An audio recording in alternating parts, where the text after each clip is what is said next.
For any achievement you see in anyone's life, there is something that they are doing to produce it, especially if they are producing it consistently. Today, we'll be talking about 5 things that rich people do that you need to start doing right now.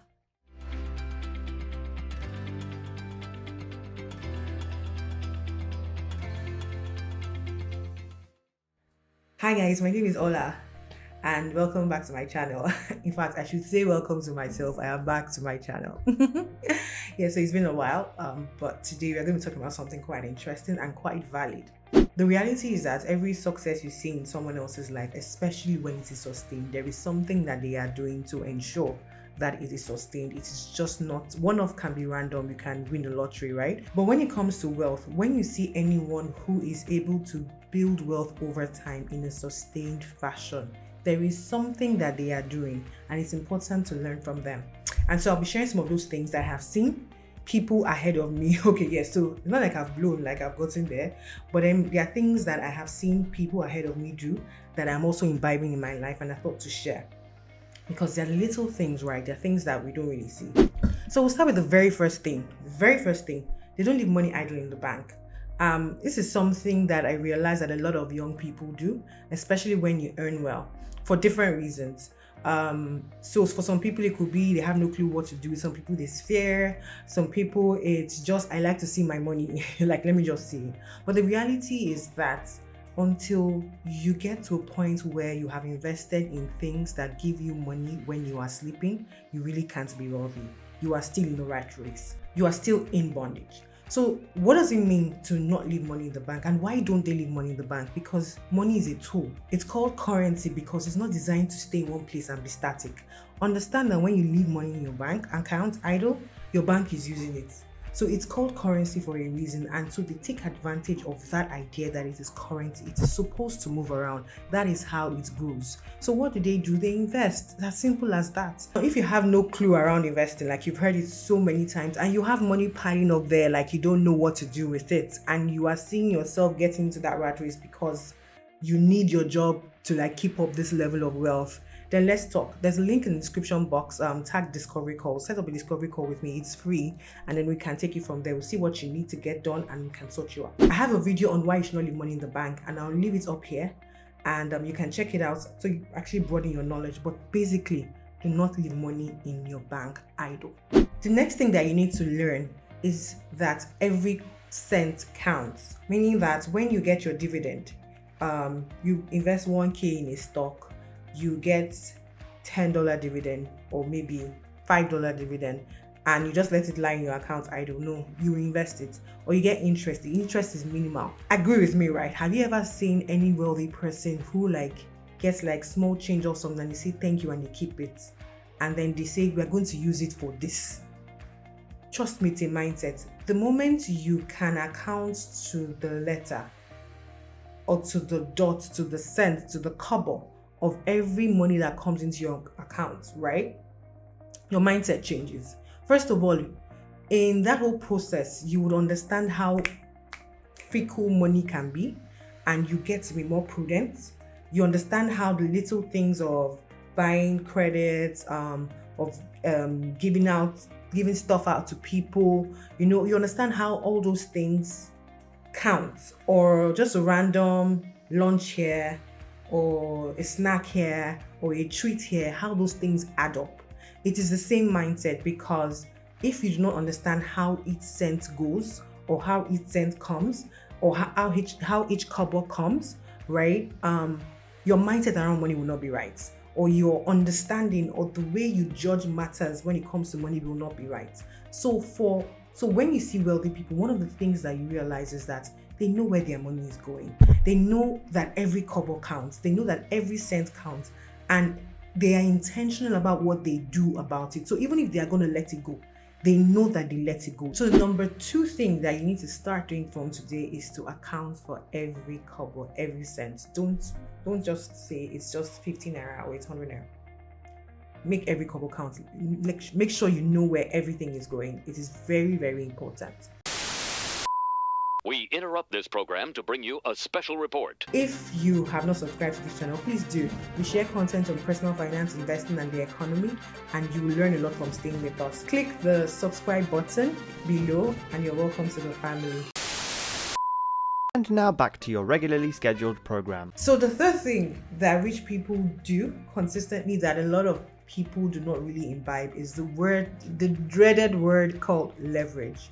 Leverage, sometimes people just see it as borrowing money, but leverage is basically doing things through a channel that you wouldn't ordinarily be able to do on your own. So simple example that we can relate with in using that word leverage is you want to connect with someone, and then there's someone you know that knows that person. So you leverage on your relationship to get access to that person. That is what leverage is. Now, something that rich people do is that they use a lot of leverage. Think about it. They use your money. They'll take a loan to do an investment, keep the profit, return the money back, but they made the profit. That's one way. Another thing that they do is the leverage on people. So there are 5 things that need to get done. If I do these 5 things, I'll make 1 million naira. But if I don't do these 5 things, I don't get that money at all. Or and so what do? I find 5 people and pay them 100k each, right? And they do the work. I pay them 500k and I keep 500k for myself. Guess what?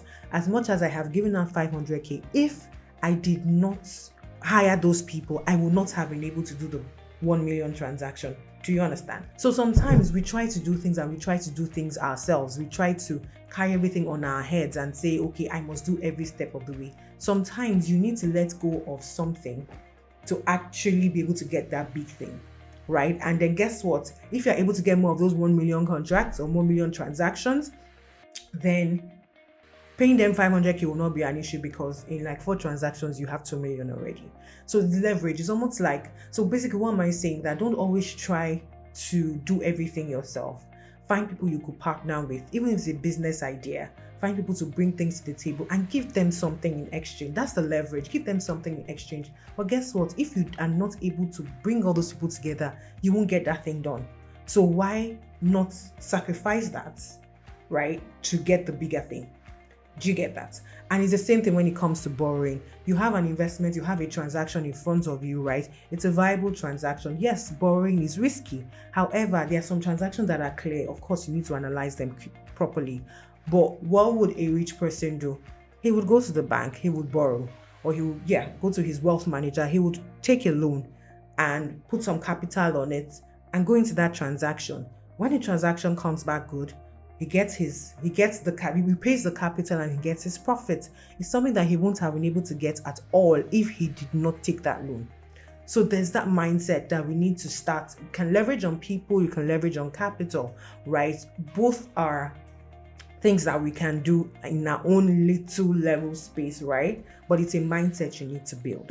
The fourth thing is that they have open minds. They are open to new things. They're open to new ideas. They read wide.